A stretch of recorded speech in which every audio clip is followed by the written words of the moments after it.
సోదరీ సోదరులారా, యేసుక్రీస్తు శుభనామమున ఆహ్వానం. ప్రార్థన చేసుకుందాం. మహిమా ప్రభావములు గల మా పరమతండ్రి, మాలో ప్రతి ఒక్కరికి అవసరమైన సందేశము దయచేయండి. మాకు విధేయత గల మనస్సు, రక్షణాత్మకమైన విశ్వాసం అనుగ్రహించుమని, ఆరోగ్యప్రదమైన మీ వాక్య చికిత్స మాకు ప్రసాదించుమని యేసు నామమున ప్రార్థిస్తున్నాము తండ్రి, ఆమేన్.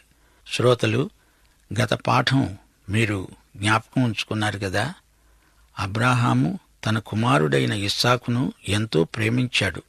ఒక్కడే కుమారుడు, తన వారసుడు, దేవుడిచ్చిన ప్రేమ కుమారుడు.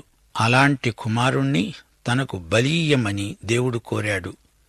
ఈ ఆజ్ఞకు అబ్రాహాము హృదయం ఎంతో పగిలిపోయింది. దేవుడు ఎందుకు తమ నుండి ఇలాంటి అర్పణ కోరుతున్నాడు? నరబలి ఇయ్యకూడదు కదా.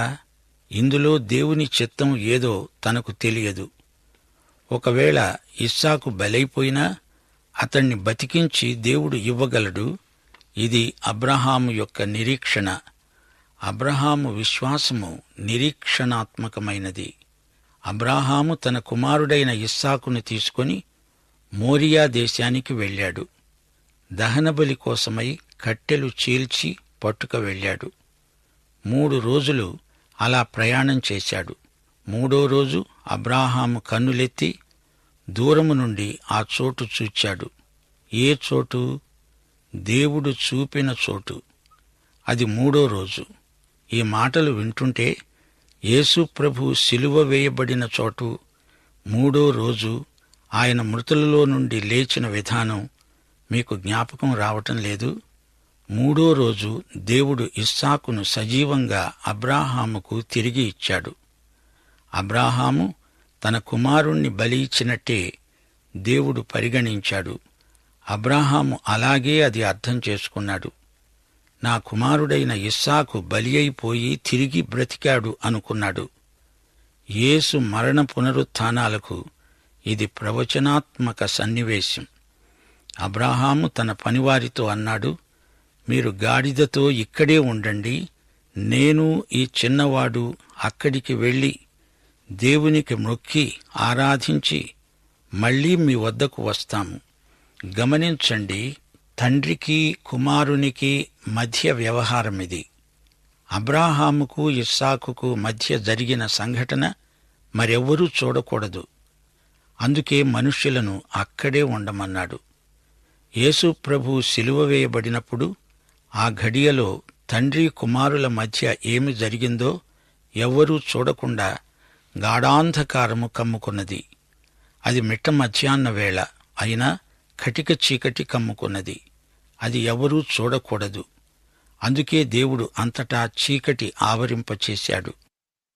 శిలువ మీద చివరి 3 గంటలు కటిక చీకటి. మనుషులెవరూ దానిని చూడకూడదు, చూడలేరు. ఆ 3 గంటలు శిలువ బలిపీఠం మీద దేవుని గొర్రెపిల్ల దహన బలి అయ్యాడు. లోక పాపాన్ని పరిహరించాడు.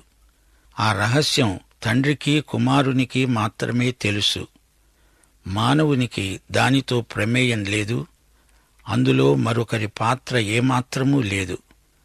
అబ్రహాము ఇస్సాకుల మధ్య ఆ స్థలంలో ఏమి జరగబోతోందో ఈ మనుషులు చూడకూడదు.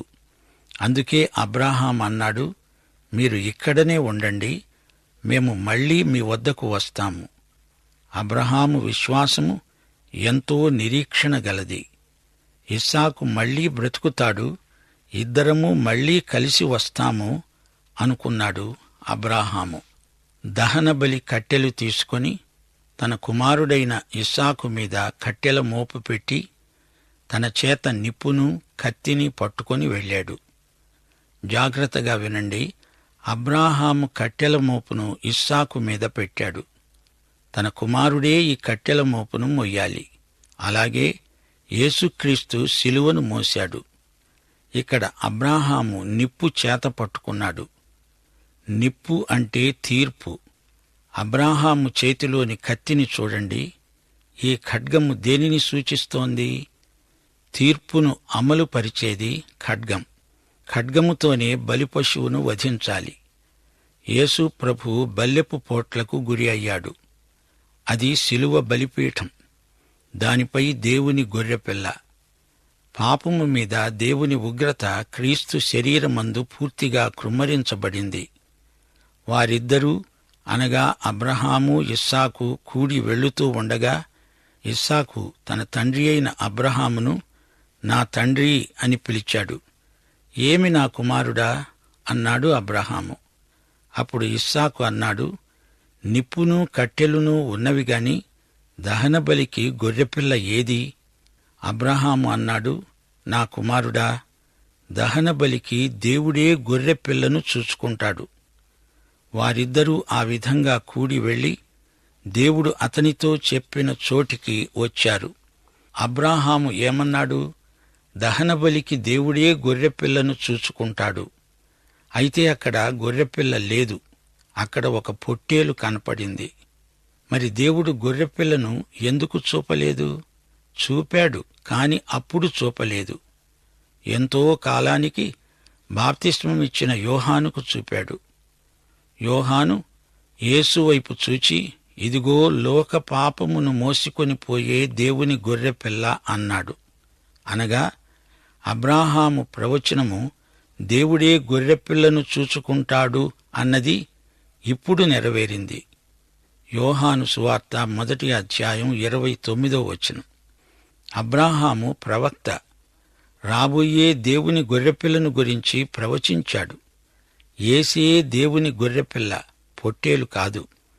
అబ్రాహాము అక్కడ అనగా దేవుడు చూపిన చోట బలిపీఠమును కట్టి కట్టెలు చక్కగా పేర్చి తన కుమారుడైన ఇస్సాకును బంధించి పీఠముపై ఉన్న కట్టెల మీద ఉంచాడు. ఇస్సాకు చిన్నపిల్లవాడేమీ కాడు. బలవంతాన అతణ్ణి బంధించడం అసాధ్యం. ఒకవేళ ఇస్సాకుకు ఇష్టం లేకపోతే తండ్రికి ఎదురు తిరిగి తప్పించుకోగలడు. కాని ఇస్సాకు విధేయత గలవాడు. యేసు ప్రభు శిలువ మరణము పొందునంతగా తండ్రికి విధేయుడయ్యాడు. నా చిత్తము కాదు తండ్రి, నీ చిత్తమే సిద్ధించునుగాక అని ప్రార్థించాడు యేసు ప్రభు. ఆయన తన తండ్రి చిత్తమును సంపూర్ణముగా నెరవేర్చడానికి శిలువ మరణాన్ని స్వచ్ఛందంగా అంగీకరించాడు. అప్పుడు అబ్రాహాము తన కుమారుణ్ణి వధించడానికి తన చెయ్యి చాపి కత్తి పట్టుకున్నాడు. ఇది ఉద్రేకభరితమైన సన్నివేశం. ఇస్సాకును వధించబోతున్నాడా? అవును, వధించడానికే చెయ్యి ఎత్తాడు. మరి దేవుడు అది చూస్తూ ఊరుకున్నాడా? దేవుడే కదా బలి ఇయ్యమన్నాడు. అబ్రాహాము ఏమనుకుంటున్నాడు? నరబలి దేవుని దృష్టిలో తప్పు. దేవుడు అదే నాకు నేర్పాడు. కాని ఇప్పుడు ఇస్సాకును బలి ఇయ్యమంటున్నాడు. నేనైతే విధేయత చూపుతాను, తరువాత ఆయన ఇష్టం. సోదరీ సోదరులారా, అబ్రాహాము జీవితంలో ఇది సంక్లిష్ట పరిస్థితి.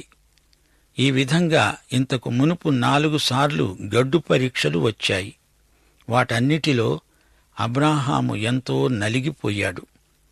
మొట్టమొదట ఊరు ప్రాంతాన్ని విడిచి రమ్మన్నప్పుడు అదొక పరీక్ష. అందర్నీ విడిచిపెట్టి రమ్మంటే తండ్రిని, లోతును వెంటబెట్టుకువచ్చాడు. రెండో పరీక్షలో తన సోదరుని కొడుకు లోతు తనకు ఒక సమస్య అయి కూర్చున్నాడు. లోతును అబ్రాహాము ఎంతో ప్రేమించాడు. అయితే అతణ్ణి మోసుక తిరుగుతున్నాడు. చివరికి లోతును వదులుకోవలసి వచ్చింది. లోతు సొదొమకు అమ్ముడుపోయాడు. ఆ తరువాత మరో శోధన, హాగరు కన్న ఇష్మాయేలును గురించిన శోధన. తను ఇష్మాయేలును ఎంతో ప్రేమించాడు. అతణ్ణి వదులుకోవడం ఎంతో కష్టమనిపించింది. ఎలాగైతేనే వదులుకున్నాడు. ఇప్పుడు ఇస్సాకును బలి ఇయ్యవలసి వచ్చింది. అబ్రాహాముకు బొత్తిగా అర్థం కావటం లేదు. దేవుడు చెప్పాడు కదా, ఇస్సాకు వలన అయినదే నీ సంతానం. హెబ్రీ పత్రిక 11వ అధ్యాయం 19వ వచనం. అబ్రాహాము శోధించబడి విశ్వాసమును బట్టి ఇస్సాకును బలిగా అర్పించాడు. ఎవడు ఆ వాగ్దానములు సంతోషముతో అంగీకరించాడో, ఇస్సాకు వలన అయినది నీ సంతానము అనబడుతుంది అని ఎవనికి చెప్పబడిందో ఆ అబ్రాహాము మృతులను సైతం లేపడానికి దేవుడు శక్తిమంతుడని ఎంచినవాడై తన ఏకకుమారుని అర్పించి ఉపమాన రూపముగా అతణ్ణి మృతులలో నుండి మరల పొందాడు. అది అసలు రహస్యం. అందుకే అబ్రాహాము కత్తినెత్తి ఇస్సాకును వధించడానికి సిద్ధమయ్యాడు. యాకోబు పత్రికలో అబ్రాహాము యొక్క ఈ విధేయతాక్రియ అతని విశ్వాసాన్ని రుజువు చేసింది అని చెప్పాడు. అయితే ఒక మాట, అబ్రాహాము ఇస్సాకును వధించాడా? తన కత్తితో ఇస్సాకు శిరస్సును ఖండించాడా? తన కుమారుని శరీరాన్ని కత్తితో పొడిచాడా? అబ్రాహాము వధించబోయాడు కాని వధించలేదు. 11-12 వచనాలు. యెహోవా దూత పరలోకము నుండి అబ్రహామా అబ్రహామా అని పిలిచాడు. 2 సార్లు పిలిచాడు. అందుకు అబ్రహాము చిత్తము ప్రభూ అని పలికాడు. అప్పుడు దేవుడన్నాడు, ఈ చిన్నవాని మీద చెయ్యి వెయ్యవద్దు, అతణ్ణి ఏమీ చెయ్యవద్దు. నీకు ఒక్కడై ఉన్న నీ కుమారుణ్ణి నాకు ఇయ్యడానికి నీవు వెనుదీయలేదు. అబ్రహాముకు దేవుడంటే భయభక్తులున్నాయి. నీవు దేవునికి భయపడేవాడవని ఇందువలన నాకు కనబడుతున్నది అన్నాడు దేవుడు. అబ్రాహాము దేవునికి భయపడతాడని రుజువేమిటి? ఆదికాండం 15వ అధ్యాయంలో విశ్వాసం, 22వ అధ్యాయంలో క్రియ. దేవుడు నీ హృదయాన్ని పరిశీలిస్తున్నాడు. ఆయనకు నీ అంతరంగం బాగా తెలుసు. నీ హృదయాలోచనలను ఆయన బాగా ఎరుగును. కాని నీ ఇరుగు పొరుగు వారికి ఎలా తెలుస్తుంది? నీ క్రియ ఏది? నీ విధేయత ఎక్కడా? అందుకే యాకోబు పత్రిక అంటోంది, క్రియలు లేని నీ విశ్వాసము మృతము. అనగా విధేయత ద్వారా నీ విశ్వాసము పనిచేస్తుంది, సజీవమవుతుంది. విశ్వాసము ఉన్నప్పుడే క్రియలు గాని క్రియలకు ప్రత్యేకమైన గుర్తింపు లేదు. విశ్వాసాన్ని రుజువు చేసే భాష క్రియలు, ప్రజలకు అర్థమయ్యే భాష క్రియలు, దేవునికి అర్థమయ్యేది విశ్వాసం. దేవుడు అబ్రహామును పరీక్షించాడు. దేవుడు పిలిచిన వారికి, దేవుడు రక్షించిన ప్రజలకు పరీక్షలు రాకమానవు. దేవుడు వాడుకునే మనిషికి పరీక్షలు తప్పవు.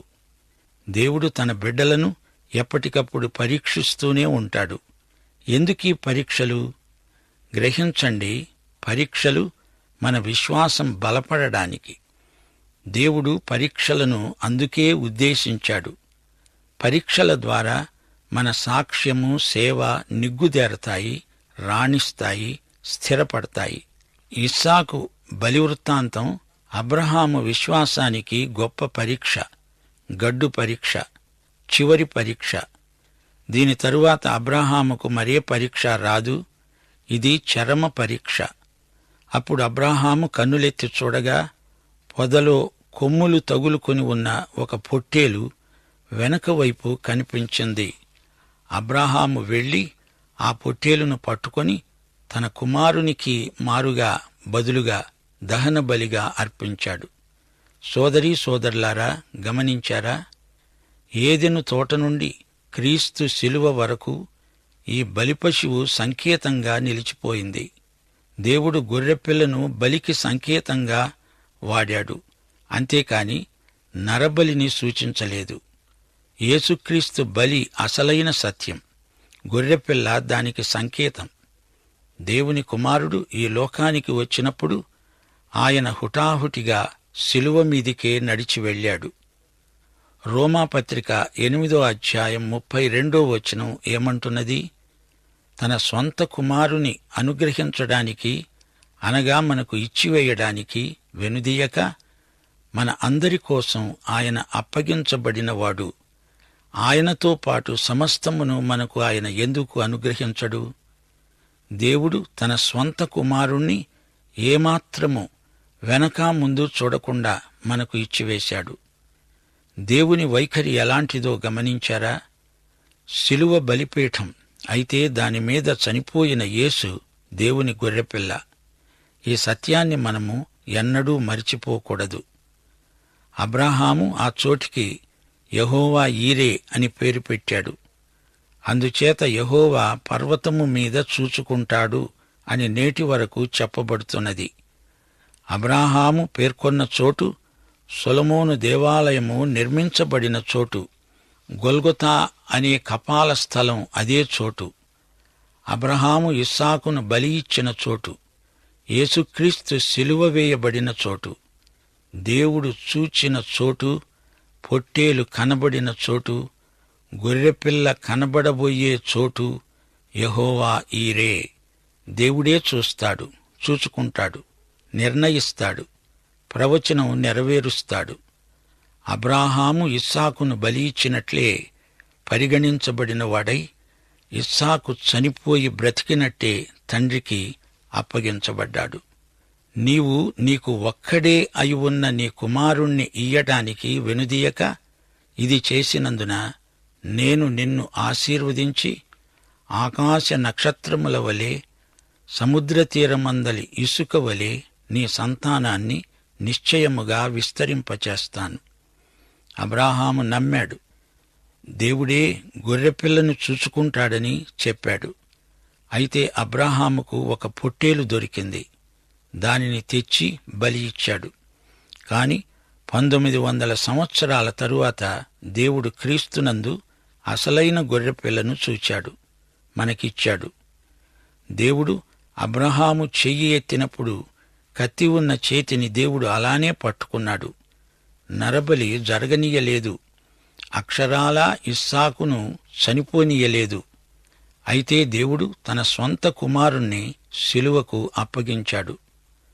మన అందరి పాపాల కోసం యేసును సిలువకు, బలిపీఠానికి అప్పగించాడు. దేవుడు అన్నాడు, అబ్రహాము సంతానము అసంఖ్యాకమై లోకములోని జాతులన్నీ ఆశీర్వదించబడతాయి. ఈ సందర్భంలో గలతీ పత్రిక 3వ అధ్యాయం 16వ వచనం వినండి. అబ్రహామునకును అతని సంతానమునకును వాగ్దానములు చేయబడినవి. ఆయన అనేకులను గూర్చి అన్నట్లు సంతానములకు అని చెప్పక ఒకని గూర్చి అన్నట్లే నీ సంతానమునకు అన్నాడు. సంతానము అనగా యేసుక్రీస్తే. విశ్వాసమూలముగా అన్యజనులను నీతిమంతులుగా తీరుస్తాడని లేఖనము ముందుగా చూచి నీయందు అన్యజనులందరూ ఆశీర్వదించబడతారు అని అబ్రాహాముకు ముందుగా సువార్తను ప్రకటించాడు. ఇదేమిటి? అబ్రాహాముకు దేవుడు ఎప్పుడు సువార్తను ప్రకటించాడు? ఎప్పుడంటే, నీ కుమారుడైన ఇస్సాకును నాకు బలిగా అర్పించు అన్నప్పుడే అదే మాట సువార్త అయింది. నీ సంతానమందు లోకమందలి జాతులన్నీ ఆశీర్వదించబడతాయి అన్నప్పుడు ఆ సంతానము క్రీస్తే అని మనము గ్రహించాలి. ఇదే సువార్త. ఇదే అబ్రహాముకు ప్రకటించబడింది. సోదరీ సోదరులారా, క్రీస్తు రాకడను గురించి ఇప్పుడు మనకు తెలిసిన దానికంటే ఆయన రాకమునుపే అబ్రాహాముకు ఎక్కువగా తెలుసు.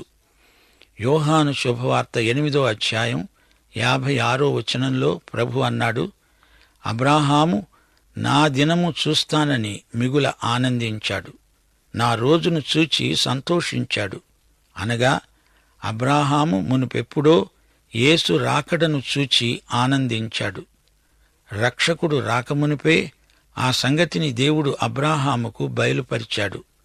1900 సంవత్సరాల క్రిందటే మోరియా పర్వతము మీద అబ్రాహాము బలి ఇచ్చినప్పుడే క్రీస్తు పునరుత్థానాన్ని అతడు ముందుగా చూచాడు. దేవుడు అబ్రాహామును ఆజ్ఞాపించిన తరువాత 3 రోజుల ప్రయాణము చేసి మోరియా కొండకు వచ్చాడు. అనగా 3వ రోజున చనిపోయి బ్రతికిన ఇస్సాకును దేవుడు అతనికి అప్పగించాడు. ఇందులో యేసు ప్రభు యొక్క మరణ పునరుత్థానములు కనపడ్డాయి. అబ్రాహాముకు సువార్త ప్రకటించబడింది అని పౌలు చెప్పినట్లు అది ఇక్కడే మోరియా కొండమీదనే జరిగినది. మనము గ్రహించాలి, నీ సంతానమందు భూలోక వంశములన్నీ ఆశీర్వదించబడతాయి అన్న మాటకు ఎంత గొప్ప అర్థం ఉన్నదో గమనించారా? ఈ రోజున క్రీస్తు సువార్త లోకమందంతటా ప్రకటించబడింది. అయినా ఇంకా సువార్తను వినని వారు ఎందరో ఉన్నారు. ఈ ఆశీర్వాదము సమస్త ప్రజలకు విడుదల చేయబడింది. జాతులన్నిటికీ క్రీస్తు ద్వారా ఈ ఆశీర్వాదం సంక్రమించింది. నీవు నా మాటకు విధేయత చూపావు అని దేవుడు అబ్రాహామును ఆశీర్వదించాడు. అదే దీవెన అబ్రాహాము విశ్వాసముపై నిలిచి ఉన్నది. సరైన విశ్వాసం సరైన క్రియకు నడిపిస్తుంది. క్రియాహీన విశ్వాసం మృతమే. ఇప్పుడు 19-20 వచనాలు. అబ్రహాము తన పనివారి వద్దకు తిరిగి రాగా వారు లేచి అందరూ కలిసి బెయేర్షెబాకు వెళ్లారు. అబ్రాహాము బెయేర్షెబాలో నివసించాడు. ఈ సంగతులు జరిగిన తరువాత అబ్రాహాముకు తెలుపబడిన వార్త, మిల్కా అనే స్త్రీ నీ సహోదరుడైన నాహోరునకు పిల్లలను కన్నది. ఈ అధ్యాయం ముగింపులో అబ్రాహాము కుటుంబ వివరాలు కొన్ని పొందుపరచబడి ఉన్నాయి. మా శ్రోతలకు జ్ఞాపకం ఉన్నది కదా, అబ్రాహాము హారానును విడిచిపెట్టి వెళ్ళినప్పుడు నాహోరు అక్కడే ఉండిపోయాడు. అతడి వంశావళి మనకు చెప్పబడి ఉండలేదు. ఇక్కడ చెప్పబడిన పేర్లు పలికితే మీ ఉచ్చారణ మెరుగుపడుతుందని ఆశిస్తాను. ఊజు, బూజు, హారాము, కెమూయేలు, కెసెదు, హజోపిల్దాషు, ఇద్లాపు, బెతూయేలు, రెబ్కా, మిల్కా, కయీను, లేబహు, గహము, రహస్సు, మయకా. నా ప్రియ శ్రోతలారా, దీనితో 22వ అధ్యాయం సమాప్తం. ఈ అధ్యాయం 1 కొరింథీ 15వ అధ్యాయంలాగే, కొలస్సీ 3వ అధ్యాయంలాగే పునరుత్థాన అధ్యాయం. ఈ అధ్యాయాన్ని మా శ్రోతలు పదే పదే చదివితే ఆత్మకు ఎంతో ఉత్తేజం కలుగుతుంది. అబ్రాహాము జీవితమంతటిలో ఆదికాండం 15వ అధ్యాయం 6వ వచనం కీలక వచనం. అబ్రాహాము పుట్టింది కల్దీయుల ఊరు ప్రాంతం. ఎక్కువ కాలము కనానులో నివసించాడు. అబ్రాహాము బంధువులు ఎవరనగా సోదరులు నాహోరు, హారాను. తండ్రి పేరు తెరహు. శారా అబ్రహాము భార్య, లోతు సోదరుని కొడుకు. అబ్రహాము జీవితం అపురూపమైనది. అబ్రహాము విధేయత లోక చరిత్ర గతినే మార్చివేసింది. అబ్రహాము సంతానం విశ్వవ్యాప్తమైనది. క్రీస్తునందు అబ్రాహామీయ నిబంధన నెరవేరింది. ముగింపులో కొన్ని ప్రాముఖ్యమైన హెచ్చరికలు చేయగోరుతాను. ఇస్సాకు బలి వృత్తాంతము అబ్రహాము విశ్వాసాన్ని శిఖరాగ్రానికి హెచ్చించింది. అతని విశ్వసనీయత పరాకాష్ఠకు వచ్చింది. పుటములో పెట్టి తీసిన బంగారంలాగా అబ్రాహాము విశ్వాస సౌశీల్యము నిగ్గుతేరింది. ఇస్సాకు అద్భుత శిశువు. శారా తన 90వ ఏట ఇస్సాకును కన్నది. ఇస్సాకు తండ్రికి విధేయుడు. ఇతడు యేసుక్రీస్తు మరణ పునరుత్థానాలకు ముందు గుర్తు. తండ్రి కుమారుల పరస్పర సంబంధం ఎంతో ఆదర్శప్రాయం. యేసుక్రీస్తు చనిపోయి తిరిగి లేచాడు. ఇస్సాకు బలి అర్పించబడి బ్రతికి బలిపీఠము నుండి లేచాడు. ఈ సాదృశ్యం మరపురానిది. బాప్తిస్మమిచ్చిన యోహాను, ఇదిగో దేవుని గొర్రెపిల్ల అని యేసును చూపి అన్నాడు. నోవహు విడిచిన పావురము యోహాను చూచిన గొర్రెపిల్ల మీదికి వచ్చి వాలింది. అప్పుడు పరలోకమందున్న దేవుడు యేసును ఉద్దేశించి అన్నాడు, ఇడుగో నా ప్రియకుమారుడు, నాకు విధేయుడు, ఈయన యందు నేను ఆనందిస్తున్నాను. యేసు విధేయుడైన దేవుని కుమారుడు. ఇస్సాకు విధేయుడైన అబ్రహాము కుమారుడు. ఇస్సాకుకు యేసుక్రీస్తుకు ఉన్న పోలికలు మనకు ఎంతో ఆశ్చర్యం గొలుపుతాయి. యేసు పుట్టుక మరణ పునరుత్థానాలు, ఇస్సాకు పుట్టుక బలి వృత్తాంతము చక్కని సాదృశ్యాలు. ఇంతటితో పాఠం ఆపుదాము. ప్రార్థన చేసుకుందాం. దేవా తండ్రి, నీకు మా హృదయపూర్వకమైన కృతజ్ఞతలు. నేటి పాఠము ద్వారా మా హృదయాలకు ఉత్తేజము కలిగించమని, అబ్రహాము ఇస్సాకుల కథలో మాకు ఆధ్యాత్మిక సౌశీల్యమందు పెంపుదల దయచేయమని యేసుక్రీస్తు వారి దివ్యనామమున ప్రార్థన చేస్తున్నాము తండ్రి. ఆమెన్.